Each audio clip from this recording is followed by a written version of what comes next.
I recently 3D printed a lightsaber-style nightlight and picked up the DAYBETTER Smart IC LED strip lights.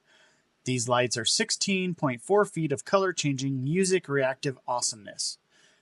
The strip came well packaged with a decent adhesive backing and a remote. The Smart IC feature means that you get multiple colors on the same strip at once, which adds a dynamic visual effect, perfect for what I was trying to achieve. I used about 2 feet of the LED strip. I wrapped it around the internal rod of the nightlight.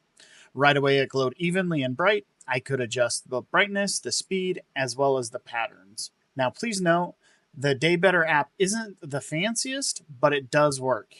You can select from dozens of color effects, music sync, custom patterns, and even timers.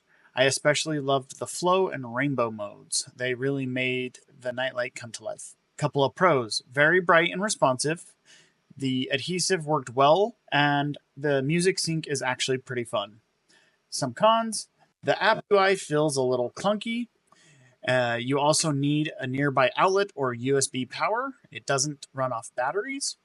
Also, these are not waterproof, so must be indoors only. Some final thoughts: if you're building a custom project, setting up some gaming room lighting, or just want to add some animated LEDs to flare your decor, the DAYBETTER Smart IC strip is a solid pick. They were exactly what I needed to light up my 3D printed nightlight. And I'll definitely be using them again for future DIY lighting projects. If you like this video, then hit the like and subscribe buttons,